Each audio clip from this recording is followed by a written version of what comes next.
Good morning, everybody. Just going to wait a few minutes before we start to allow people to join. People pouring in. Great to see so many of you.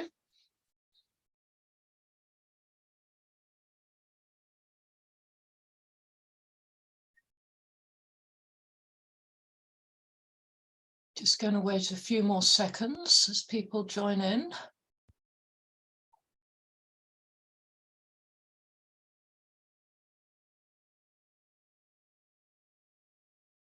Excellent.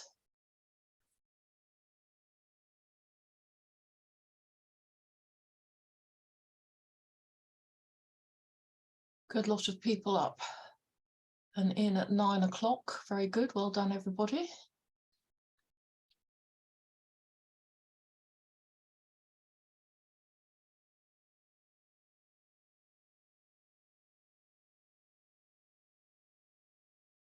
Well, I think we can get started. Good morning, everybody, and welcome. I'm Louise Pryor. I'm the immediate past president of the IFoA, and it's my absolute pleasure to be chairing this webinar today, which is the second event in this year's presidential speaker series, Alternative Economic Thinking. The series is focusing on whether traditional economic models are still fit for purpose and able to tackle the many deep and difficult issues faced by societies all over the world, from climate change to rising inequality. The series is bringing together experts from a range of economic disciplines and the IFoA's own thought leadership community to discuss and debate whether alternative economic thinking is required to address all these challenges and what the alternative economic theories could mean for the actuarial profession and its work. We're providing a platform for prominent contributors also within our own thought leadership community, so that our members and others can understand the perspectives of a wide range of parties. More events coming up. Do sign up for them on the IFoA's events page, and a recording of this webinar will be available on demand through our virtual learning environment and on our YouTube channel. So today's event is going to focus on the ideas contained within Simon Sharpe's forthcoming book, 5 Times Faster: Rethinking the Science, Economics and Diplomacy of Climate Change. That's Simon Sharpe, and I'm sure the book, I don't think it's been published yet, but it's going to be available in all good bookshops and online, etc., etc., etc. But before I hand over to him, I'm just going to quickly give a brief background of him and our panel. So Simon is currently Director of Economics for the UN Climate Champions and a Senior Fellow at the World Resources Institute. He was previously Deputy Director of the UK Government's COP26 unit, where he led international campaigns on energy, transport, land use, science and innovation. He's also included leading international climate change strategy, developing the approach to clean growth in the UK's industrial strategy, and serving as head of private office to ministers of state for energy and climate change. And he first, we first at the IFoA got to know him back when he was doing international climate change strategy, when we sponsored a report that was co-written by him, and a very excellent report it was too. So it's great to have him back with us today. His current focus is on the Breakthrough Agenda, which is a process to strengthen international collaboration to accelerate transitions in each emitting sector of the global economy, and on projects to apply new economic thinking to climate change policy, including the Economics of Energy Innovation and System Transition project, working with China, India and Brazil. And our panel today is Kingsmill Bond and Katie Kedward. Kingsmill has worked as a financial market analyst and strategy for over 25 years, including for Deutsche Bank, Sberbank and Citibank in London, Hong Kong and Moscow. He believes that the renewable revolution is the most important driver of financial markets and geopolitics in the modern era. He joined RMI in 2022 to write analysis on the impact of the energy transition on financial markets, with a focus on peaking fossil fuel demand and its implications.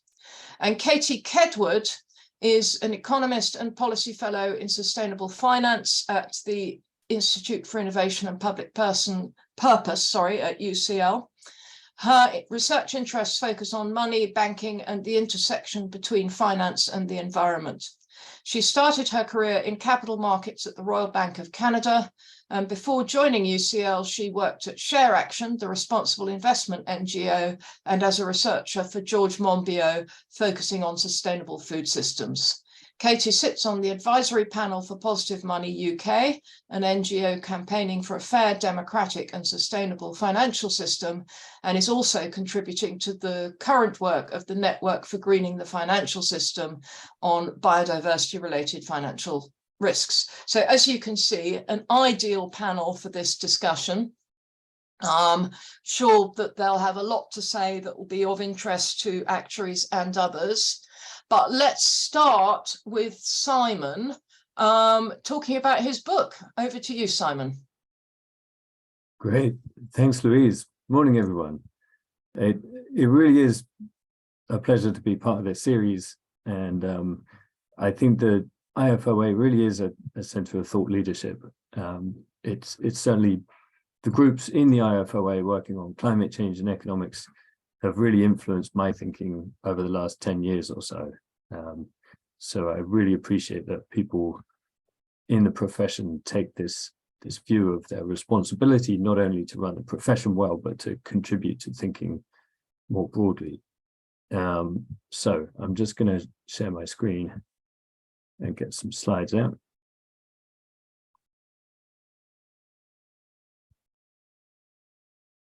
Let's see. Is that okay, Louise? Yes, that's great. Thank you. Great. Okay. Yeah, there we go. Great. So the book is called 5 Times Faster because that's how much more quickly we need to decarbonize the global economy this decade than we managed over the last 2 decades. And that's quite difficult. It's quite hard to imagine how that rate of acceleration might be achieved. In fact, it's easier if you understand that economic change can be exponential and not linear. But even so, it's very difficult. And my starting point for this book is that the things we have to change are not just the visible infrastructure of the power stations, the cars, the buses, all of that. We do have to change those things. But if we want to change them quickly, we also have to change the invisible infrastructure, analogous to the things that make the economy work that you can't see, the pipelines, the wires, the sewers. But in this case, the invisible infrastructure of our ideas and institutions. And as Louise said in the book, I talk about these in 3 areas: the science, the economics, and the diplomacy of climate change. In science, the difference between what we have much of the time and what we need is the difference between prediction and risk assessment. Prediction focuses on what's most likely. It asks first what's most likely, and second, how does that affect anything we care about? Risk assessment does it the opposite way around. It asks first, what's the worst that can happen in relation to things we care about? And second, how likely is that? So I often used to think of it in terms of the apocryphal boiling frog in a slowly warming pot of water. Is the difference between telling him that in 5 minutes time the temperature will be 2 degrees warmer plus or minus 1 degree, or telling him the worst that can happen is it will boil to death, and the probability of that is increasing slowly but surely over time. Most of the science that is communicated to policymakers is still the first kind. It's still prediction. And what that means is we don't know as much as we need to know about thresholds of nonlinear impact on things that we really care about.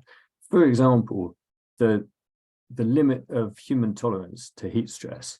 At the moment, we never experience conditions anywhere in the world where the human body's upper limit of tolerance is passed just by the climate conditions.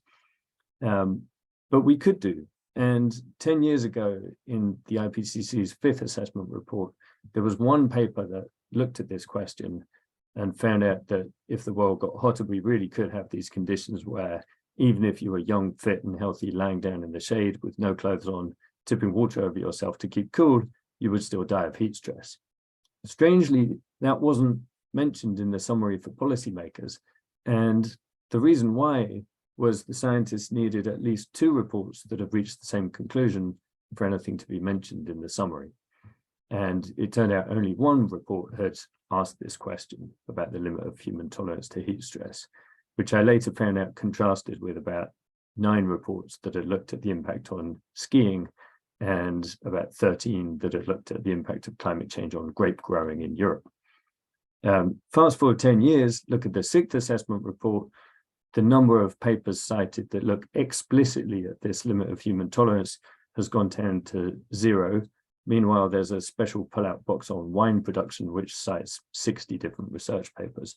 So I think there are some issues about what kind of research is getting funded, as well as how it's communicated. Another example of a threshold that is still surprisingly not well known. There's been one estimate of how much sea level rise London could possibly adapt to before it's really not worth it anymore, and we'd need to move the capital somewhere else. That estimate is about 5 meters. That contrasts with our best estimate of the long-term committed sea level rise in response to a global temperature increase of 2 degrees, which is about 10 meters, twice as much as that. Now, again, this is not something that is highlighted in summaries to policymakers. This estimate of a threshold of a city's limit to adaptation is extremely unusual. And personally, I never came across anybody else in the UK government, either a minister or an official, who was aware of that contrast between that estimate and how much sea level rise we could actually get over the long term. And of course, that timing of when we hit that level is extremely uncertain. When things are deeply uncertain, it's often useful to look at how expert judgment changes over the course of time. And in terms of scientists' estimates of some of the largest risks of how the climate system could change, their change in judgment over time has been very consistent. It's constantly gone towards an assessment of there being higher risk at lower degrees of temperature change. So that suggests that the experts are erring on the side of understatement rather than overstatement of risk, and perhaps quite significantly so. Now, all of these tipping points in the climate system, unfortunately, each one that tips increases the chances of others tipping. And so that does raise a question of how stable is the climate system as a whole. And this diagram is from a paper that asked that question, and the answer it came up with was not very stable. And there is a risk that at intermediate or even relatively low degrees of warming, there are enough reinforcing feedbacks that it becomes very difficult to stop the warming. And again, this is not something that is very explicitly discussed in the IPCC reports, which are used as the main vehicle to inform governments of the science of climate change. They're science assessments, they're not risk assessments. And one of the differences between those things that was pointed out to me, in fact, both by a scientist and by an insurance professional, was that the professional culture of science and risk management is almost the opposite, that scientists have a very low tolerance for false positives, but a relatively high tolerance for false negatives. And if you're a professional risk manager, your tolerance is really the other way around. You can't tolerate false negatives. So the lesson I think from this is that if we want really good climate change risk assessment, and of course we should have that in government, just like we have good risk assessment for national security risks, then we can't leave that entirely to the scientists. And we need to fund research that is for the purpose of risk assessment and analyze and interpret that way research in a way that is consistent with the principles of risk assessment. So that was science. Now let's go on to economics. And I think the structural problems here are maybe even deeper. Most of the economics that we use that informs policy and government either explicitly or implicitly assumes a state of equilibrium. And this is defined as a situation in which nobody has any immediate reason to change their actions so that the status quo can continue, at least temporarily. That is almost the opposite of the situation we're in with regard to climate change and low carbon transitions. As the IPCC says, what we have to do is rapid and far-reaching system transitions. That means changing the technologies, the business models, the infrastructure, the institutions in each of the emitting sectors, which are massive chunks of the global economy. So this is absolutely nothing like equilibrium. If we assume that, then we've framed the problem the wrong way, framed the context the wrong way, and thinking about the economy the wrong way. And not surprisingly, that tends to give us the wrong recommendations about what we should do. So how do we understand the economy? Well, if it's in equilibrium, we can think of it as a machine. It's static, it's predictable, it functions or fails. If we're understanding it in a state of change, of disequilibrium, then it's constantly evolving, it's uncertain, it's got unlimited possibilities, it neither functions nor fails. And some things we'll have to describe qualitatively, not quantitatively. And we shouldn't look down on qualitative knowledge, it's important. But when we do use maths, it'll be the maths of evolutionary biology rather than that of mechanical physics. So how does that affect policy? Well, we've been consistently advised by mainstream economics for years that the most efficient policy for decarbonization is putting a price on carbon. That idea is based in assuming the economy is in equilibrium and assuming that the task is to share out the existing resources. But of course, that's not the state and that's not the problem. The economy is changing and the task is to create and reconfigure resources to create new things. And so we see that contrary to the old advice, all the progress we've seen, which actually has been more than 10 times faster than we expected in solar deployment, for example, has been achieved with policies focused on new investments, not with carbon taxes. Now, that should be no surprise. Early in a transition, the new technologies benefit from reinforcing feedbacks, learning by doing, economies of scale, and all the rest. And when you have targeted investment, it directly strengthens these reinforcing feedbacks. So you get increasing returns to scale. When you tax the old system at the beginning of the transition, you don't get any of that. All you do is you encourage an existing system to function slightly more efficiently. That doesn't give you any kind of increasing returns to scale. So it's relatively inefficient. And of course, when you look back at the technology transitions of the past, none of them were achieved just by putting a tax on the old technology. All of them were achieved by investing in the new technology, the infrastructures that supported it, the social organization, institutions, rules, regulations, all of that that created a new system. Those were the things that were important to making the transitions happen and to make them go quickly rather than slowly. Now, we also get the wrong advice in relation to regulation, the assumption that it adds costs, whereas, of course, sometimes it can, but if it's done right, if it's tough standards introduced in a way that forces industry to innovate to meet those standards, then it can accelerate the cost reduction instead of increasing costs. And this was a piece of work done by Stephen Chu, who was Energy Secretary to Barack Obama. And he was so personally interested in this that he participated in this research himself, because he was trying to get through politically some tough energy efficiency standards for things like fridges and washing machines. And the economists in his department kept telling him that it would add costs and kept writing up these cost-benefit analyses, impact assessments that said it would increase the cost of these appliances, which made his life more politically difficult. But the truth was, the data showed the opposite. Finally, talked about investment, regulation. Let's talk about tax. The advice on tax, again, based in the ideas of equilibrium and allocation of economic resources, is that you should put a price on carbon that reflects the damage of climate change.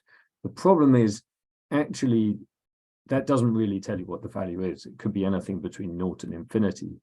And again, it's the wrong way of looking at it. It's not the absolute value that matters. It's the relative value that matters.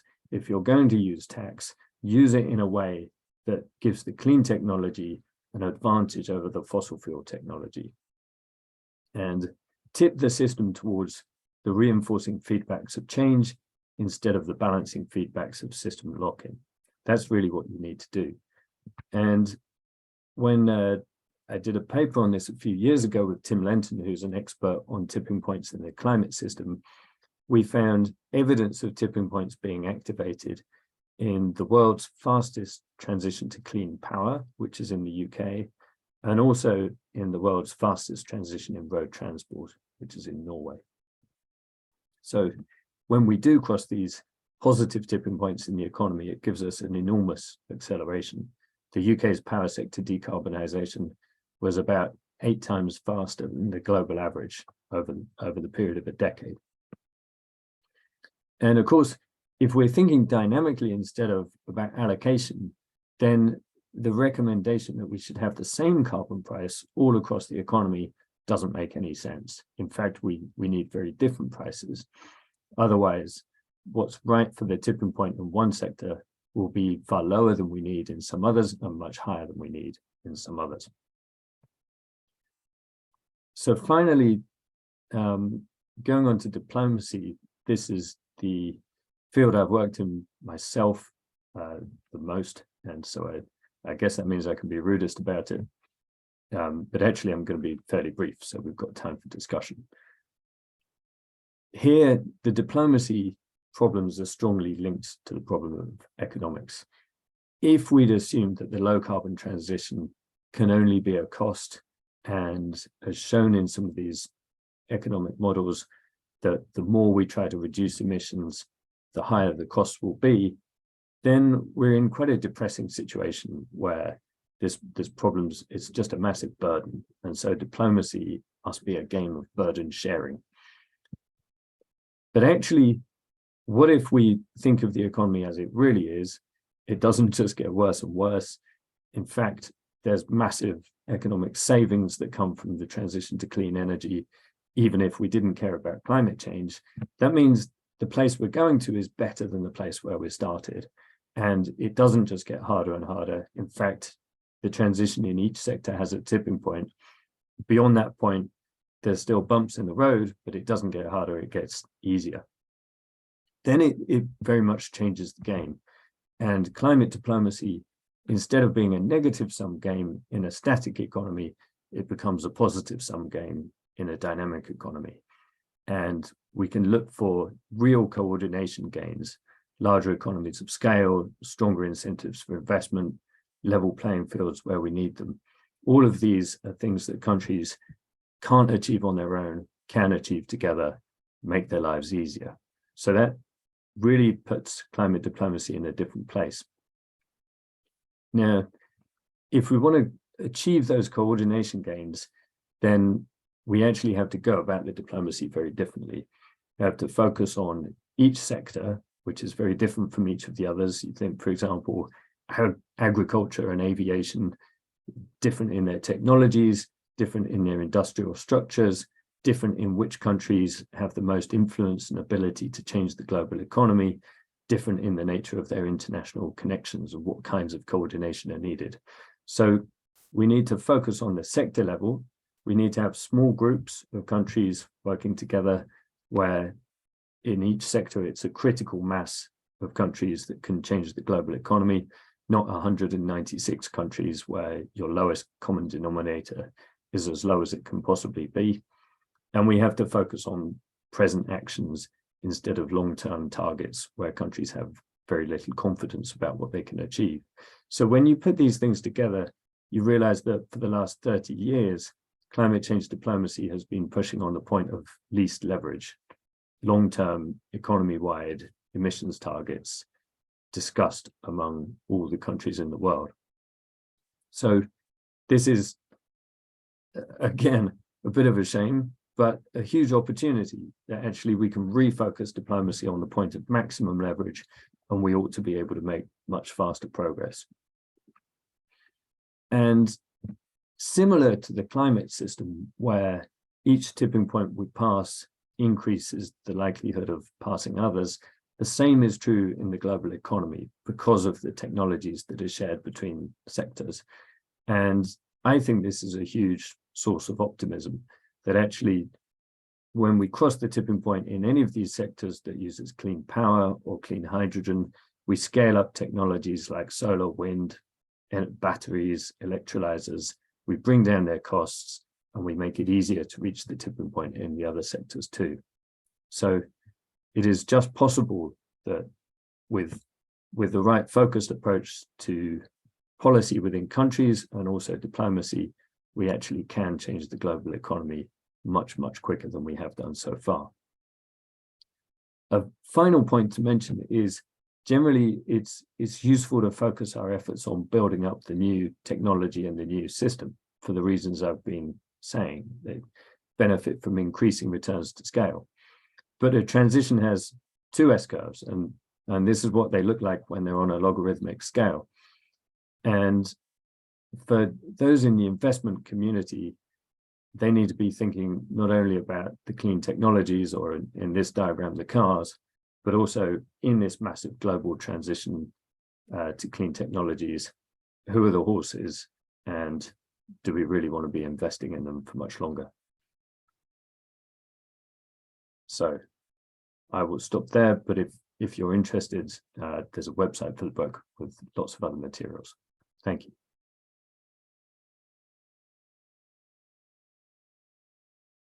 Thanks, Simon. That's great. Am I right in thinking the actual publication of the book is Thursday? Yeah, I think that's right. Yeah. Okay. Super. Right, Kingsmill, if you could give your sort of initial response to what Simon has said, quite briefly, please. And you're on mute. Thank you very much, Simon, and for that excellent exposition. And I think you were too kind on the economics profession. Actually, folks, I'd encourage you to read the book, because he completely exposes the failings and the flaws of economics and its wider approaches. Anyway, let me just, if I may, kick off with a couple of facts before I plunge into what Simon's thinking means for the financial sector. So just three facts to start off with. First of all, the cheapest source of energy today in 90% of the world, according to BNEF, is solar and wind. Secondly, in China, the world's largest car market, electric vehicle sales have gone from 1% to 30% of sales in about 4 years, and are clearly heading for about 90% by the end of this decade. And thirdly, fossil fuel demand, I think, has quite clearly reached a peak in 2019. So there is an extraordinary story of change which is going on. And when I look at the errors being made, if I try and apply Simon's thinking to the financial markets, I want to talk about a number of errors that financial market participants are making in their forecasting of the future of the energy system. So the first error that folks make in finance, and I'm sure this applies to the great actuarial profession as well, is they tend to look at models made by incumbents. And this is an absolutely schoolboy error to look at, the future of the energy system designed by an oil company. Obviously wrong. The second error that people are making is they assume that the default is, as Simon is saying, is business as usual with tweaks. And this is where you get people coming up with absolutely fake solutions like carbon capture and storage to maintain the status quo. The third area is that people are failing to account for learning curves. That is to say, the fact that stuff gets cheaper, renewables get cheaper the more you make. The fourth error is linked to that. They're failing to account for exponential growth, the very rapid growth of these new energy technologies, which mean that if you're doubling as solar is every 2 or 3 years, we are actually only about 3 or 4 doublings from solar supplying all of our electricity. And again, people are not factoring this at all into their models. The fifth error they're making is they're failing to see that the peak is actually right now, which is why I started off with that observation. Peak fossil fuel demand is behind us. We're bouncing along a plateau. That's not in most people's models. Then they fail to understand that there are feedback loops at the peak. So as demand peaks, then you start down the other side and you get positive feedback loops of change driving up new technologies and negative feedback loops driving down demand for old technologies. Just think about how many people are now putting money into ICE car platforms. Basically nobody. That's an example of a feedback loop. And then they make 2 final errors. I think I still a little bit of time. The first is that they are people think that this is about carbon, not about a technology shift. And it is about carbon, but carbon has sparked a technology shift, and they need to recognize that the world is changing very profoundly, and businesses need to accommodate themselves to a new energy technology environment. They can't just put sticking plaster on the old one. And then the final point I would make in terms of errors that people are making is they believe that the incumbents can somehow manage to stagger on. The incumbents kind of can add a little bit and tweak a little bit and they're going to be fine. But actually the history of all technology transitions shows that the old people just don't survive technology shifts. So, Simon mentioned horses to cars. So, the horse manufacturers were not the leaders of the car age. The canal owners were not leaders of the railway age. The people making sailing ships didn't dominate the steamship era. So again, it's very, very common. And if I may then conclude with 2 final observations, or 1 final observation actually, about risk. The greatest error being made by by incumbents in this technology shift is they're underpricing all of the risks of these new technologies coming through, because what they're going to do, they're going to drive down demand, drive down price for incumbent fossil fuel technologies. That's $50 trillion of assets will be worthless in 30 years. And depreciation is linear, but change is exponential, meaning there's lots of stranded assets to come. So thank you, Louise. I'll hand back to you. Thanks, Kingsmill. And just a reminder to people, do put your questions for the panel in the Q&A box on your screen. And Katie, your reactions to what Simon said. Thank you very much, Louise, and thank you, Simon, for a fantastic presentation. I'm very much looking forward to delving into your book and understanding some of these arguments in more detail, but I thought already that was a really comprehensive and inspiring overview, actually, of the problem at play here. So my remarks are going to kind of focus on the economic side of what you were speaking, and I think and this actually kind of follows on nicely from what Kingsmill was just saying about risk. I think, it's kind of worth dwelling a little bit on the word risk, because it's actually quite a nebulous word to pin down. And I think different groups of people attach different meanings to the word risk, particularly financial risk. And I think, in policy circles, and this perhaps alludes to how you were conceptualizing risk, Simon, in your presentation, I think in policy circles, risk assessment is often understood in a kind of broader sense, including a qualitative sense. So making a judgment of a threat based on the available information. And obviously the key word there is judgment. There's an element of subjective discretion in how the information is being interpreted. But in my experience, both working in finance and now studying it, I think risk in financial circles tends to be understood a little distinctly. Obviously, financial actors are in the business of risk. They're experts at measuring it, modeling it, designing intricate instruments to hedge against it. So risk is understood in a much more quantitative, probabilistic sense, we could say.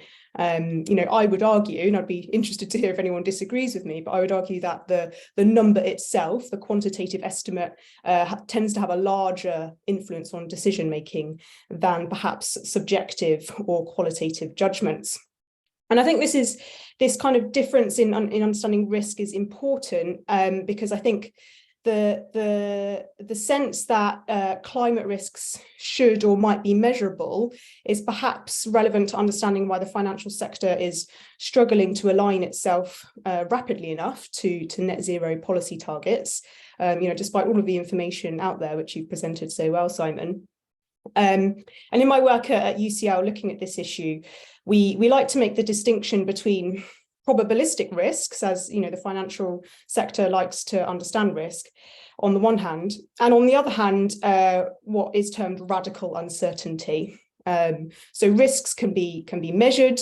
You use probabilities derived from past occurrences to attach kind of quantitative estimates on the likelihood of something happening. On the other hand, radical uncertainties have no historical precedent. It's very difficult to assign any meaningful probabilities to them. So, the idea is that they're arguably impossible to estimate quantitatively. And numerous people have written about this. John Maynard Keynes was among the first, and more recently, former Bank of England Governor Mervyn King has written a book appropriately titled Radical Uncertainty. He was talking about the great financial crisis, but actually I think a lot of his arguments apply equally well to the green transition. So as you were saying, Simon, very nice in your presentation, I think a lot of the dynamics of what we're talking about, whether it's the physical risks of climate change, like tipping points, or the dynamics of innovation surrounding the green transition, I think these are actually dynamics of radical uncertainty rather than financial risks as the financial sector is used to understanding risk. So the problem here is that by the time radically uncertain phenomena become measurable, it's arguably too late to act upon them, to mitigate against them. Thinking here both of things like the pandemic, the great financial crisis. These are both events that didn't have any kind of meaningful probabilities attached to them. So I guess the main gist of my remarks is that the main takeaway for financial actors here should be to kind of consider that we shouldn't be waiting around for quantitative estimates of climate risks, whether physical risks or transition risks. We shouldn't be waiting for these estimates as a prerequisite to actually taking action. There's actually a case for precautionary action based on the magnitude and the severity of the threat. And this, draws obviously from the precautionary principle, which has been used a lot in public health and environmental law circles. So just briefly, at the aggregate level, we might say that the most precautionary portfolio manager decision, let's say, to mitigate against climate risks is to divest from sectors that are not contributing to the climate transition, who are not transitioning their business models fast enough. But we're not seeing that happening, partly because there's a classic prisoner's dilemma at play. The sectors that are contributing to the climate crisis are still, unfortunately, wildly profitable, especially in today's geopolitics. And, a rational portfolio manager is not going to divest from a sector if their competitor is going to continue to benefit from it. And then, as you said, Simon, you summarised so nicely in your presentation, coming back to finance supporting the green transition, the kind of rapid structural innovation, the type of finance that it requires, namely patient finance, long-term finance with a very high tolerance for risk and long lead times. This is typically very poorly provided for by large-scale financial actors. There's been numerous academic studies that have shown this. From the space race to the iPhone to lots of renewable technologies. Actually, the type of investment that has accelerated this innovation in the first instance and allowed it to scale up is public finance, not private finance. And that's that public finance has enabled these technologies to become demonstrable and therefore crowding in private finance later on the innovation scale once the risk has kind of come down a bit. So just to sum up briefly, I think the answer to this conundrum, and perhaps we can talk about this a bit more in the debate that follows, but I think, how do we help financial actors support and not hinder a rapid green transition and doing so in a way that preserves financial stability? I think the answer lies in rethinking the partnership between private finance and public policy. You know, we're not talking about top-down centralized economic planning here, but, you know, smart use of state institutions, you know, state investment banks, central banks, financial regulation to kind of set a clear direction, you know, new rules of the game within which private actors can innovate and private financial actors can invest with more certainty. So I'll leave it there, and yeah, I'm looking forward to hearing some of the questions on this topic. Thank you. Thanks, Katie and Kingsmill. That's brilliant. I mean, it seems to me that there are two big questions here. The first is, how can financial actors cope with what's coming?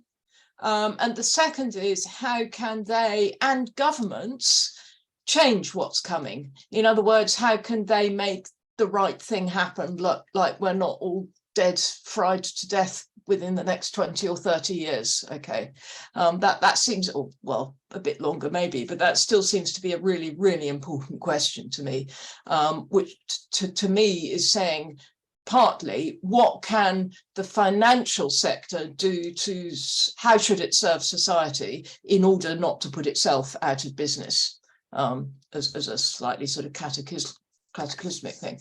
I mean, the first thing is that we have all these estimates of the economic costs of climate change, and everyone, well, many people say that the costs are huge and so on. But Simon, how meaningful are even these estimates if the economy is going to change radically as we either transition or fail to transition? What does economic costs even mean? And in that context, I think I know what you're going to say. How much confidence should we have in all these estimates?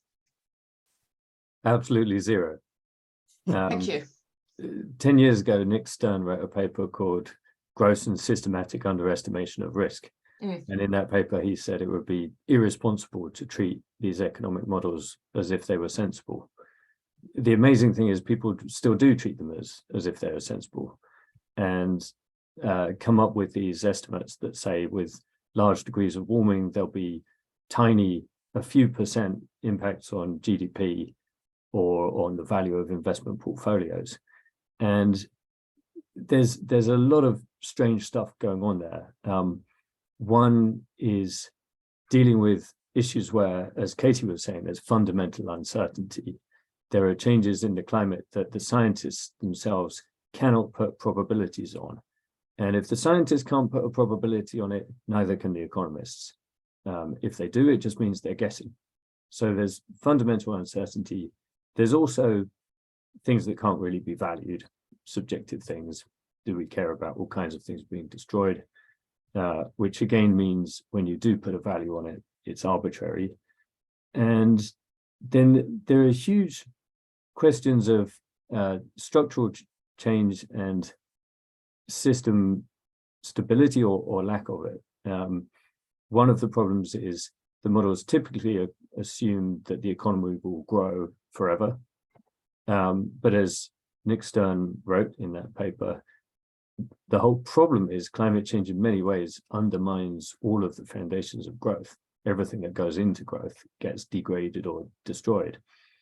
And then security, you know, what state is the economy going to be in if parts of the world are becoming so stressed that it makes it extremely difficult to live and work there? What effect will that have on social stability within and between countries? Nobody knows.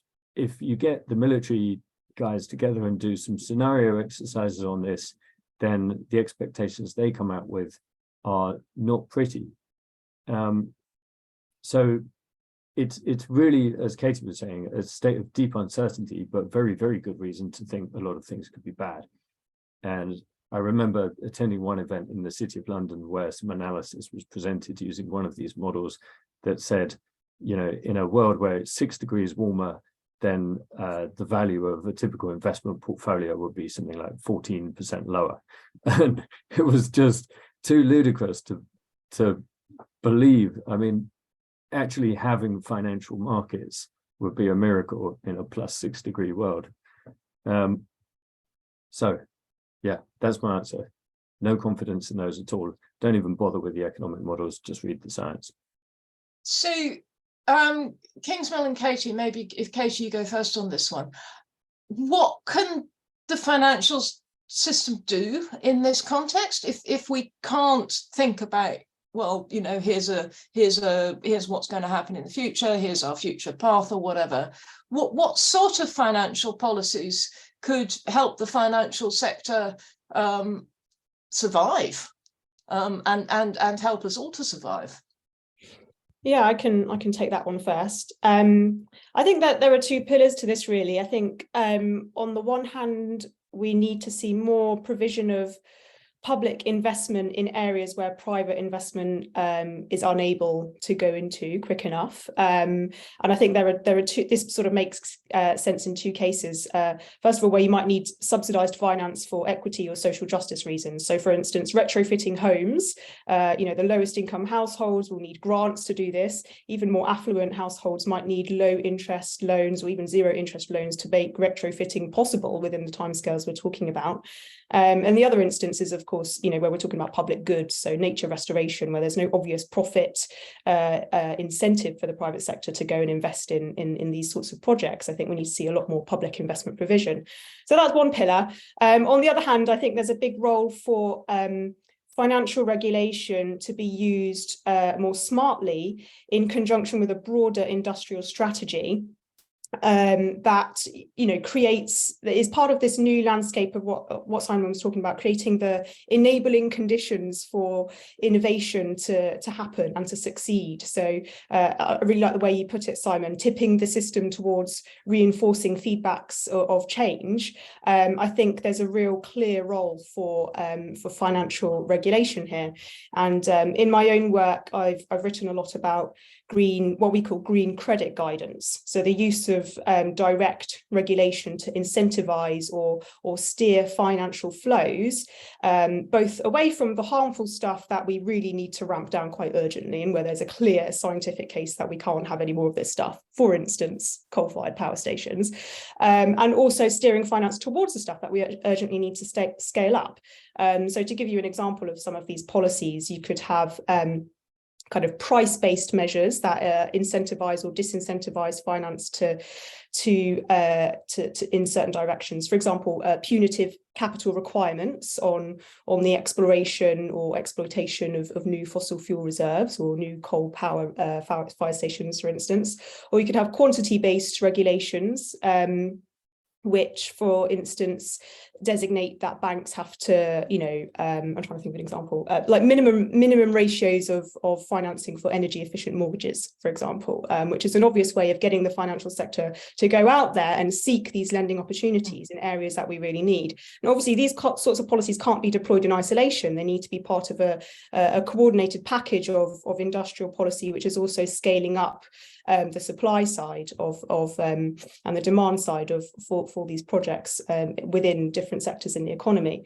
But I think all of this together is about creating those enabling conditions within which the private sector can do what it does best, and you know, use the power of competitive markets to, in conjunction with public policy, to tip the system towards where it needs to go. Thanks, that's really helpful.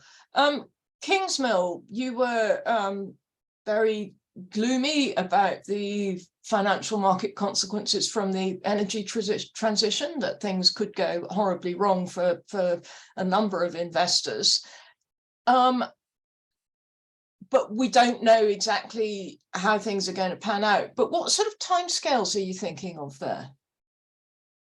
So in fact, I may come across as gloomy, but in fact, as so often in finance, there's both risk and opportunity. So risk lies with the incumbents, opportunity lies with the insurgent. Yeah. And this is the greatest capital reallocation in history, as many people have said.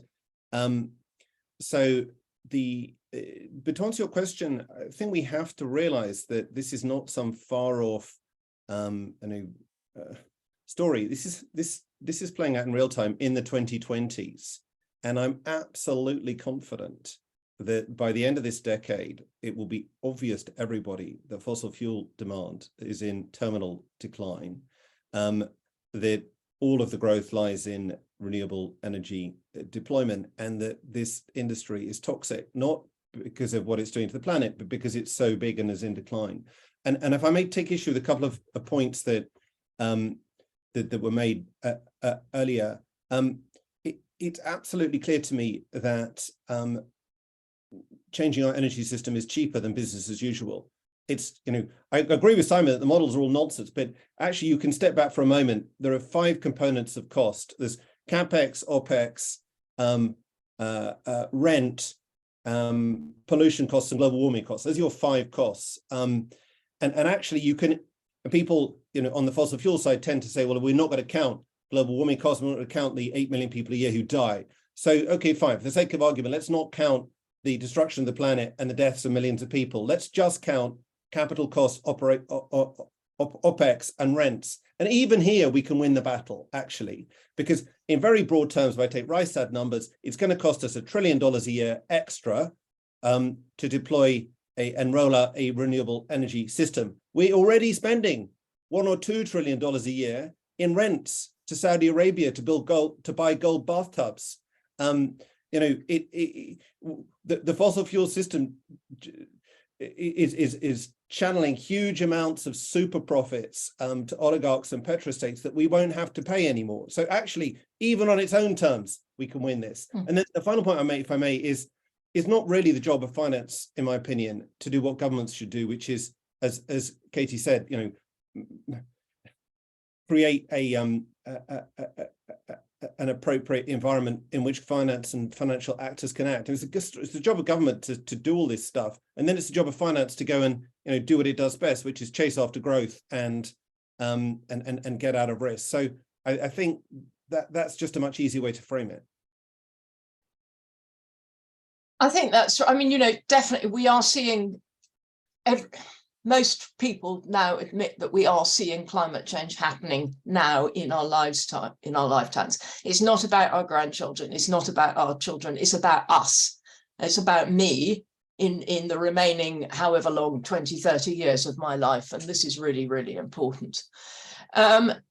So a question coming in, how big a role does the messaging and communication play in making more things difficult? So if the perception is that the transition is expensive and there's going to be a big impact, but it's a long time away, does that make it really, really difficult for people to buy into the need? Simon? Yeah, the messaging makes a huge difference. Messaging in terms of whether the transition is an economic burden or an opportunity, that strongly influences governments and what they feel they can do, how strong policies they can push through. And messaging about the pace of the transition, I'm sure, influences investors. And just to link a couple of things, I really agree with what Kingsmill was saying, and to maybe distinguish 2 things in responding to your earlier question, Louise, I was really talking about those models that attempt to estimate the economic damages of climate change. And I'm saying ignore those, they do nothing useful.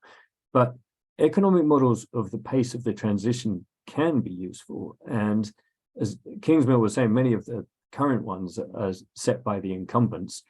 And that's why they support these narratives about slow change, which are self-serving narratives for the incumbent industry, but easily believed because they appear to be authoritative.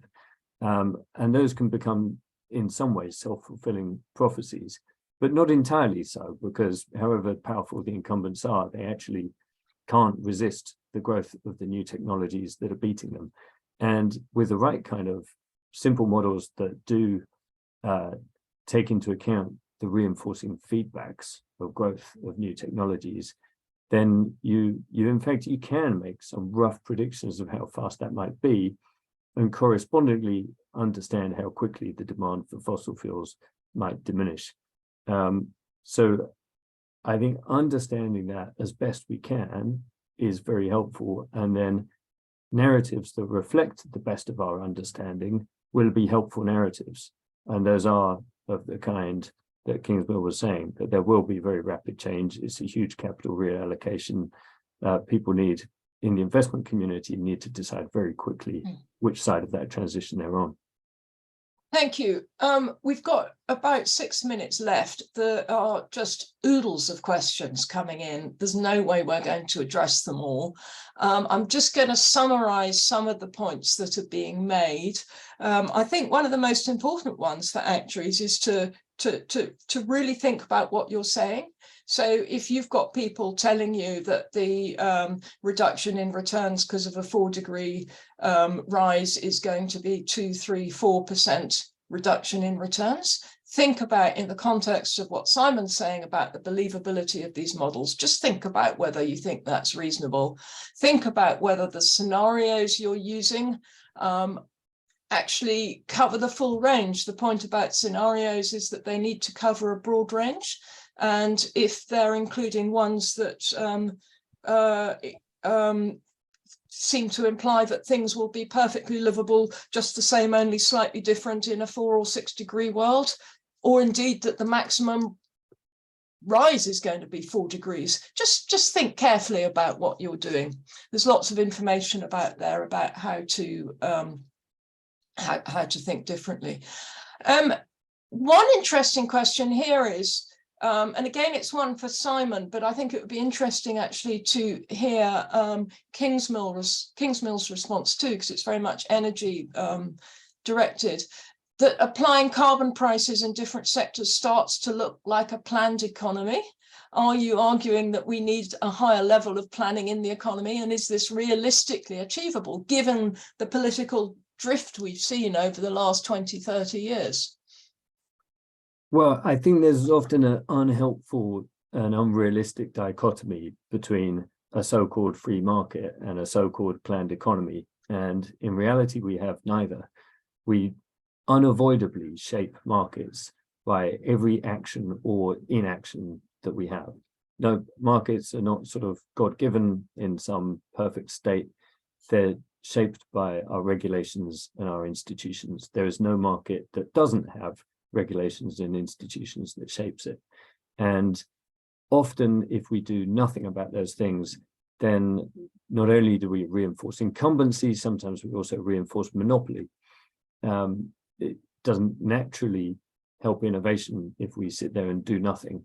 It's useful to think about what is the effect of the regulatory structures that we have, and where there's a huge public interest in shaping markets so that they encourage innovation in a certain direction, in this case towards clean technologies, then of course we should do that. Why would we not shape the rules of the game so that the game results in the kind of outcomes that we want? It would be crazy not to. So it's absolutely not just about carbon pricing, and I really encourage the financial community to stop saying that we just need a price on carbon, because that's wrong. Learn from the technology transitions of the past. We need all the tools in the box, the investment, the regulation, yes, the tax, the infrastructure investment, the institutions. We need all of that and do it all at once. If we get that right, we can have fast innovation in a useful direction. Thank you. And Kingsman, would you like to come in on that, the impact on energy markets, and I think not only about carbon pricing, but carbon subsidies too, which amazingly there are still an awful lot of around. Yeah, well, I mean, just to, I'm a finance guy, right? To toss out a few numbers on this stuff, we are subsidizing the fossil fuel system to the tune of last year, $1,000 billion of subsidy. It's just horrific. So what's that? That's like $25 a ton of CO2. And in the meantime, this stuff is causing damage, variously estimated at between, at least $50 per ton. So we subsidize to the tune of 1, and we should be taxing at the tune of $2 trillion a year. Just in actually, and that's something which, even my Republican friends can get their heads around, at least in theory, that you should pay for pollution, and we're just not doing that yet. But I kind of agree with Simon. The world fortunately has moved beyond this, and it's increasing is economics, which will be driving change. Can I, Louise, possibly answer one question? We've got about 60 seconds left, Kingsmill, and I have to wind up. Right. So sorry, but many thanks to everybody. There's a lot of fantastic questions in there. Really interesting discussion. I'm really looking forward to reading Simon's book. I recommend you all do so. And I recommend to all our actuaries out there that you think about the implications of what we've discussed today for your everyday work.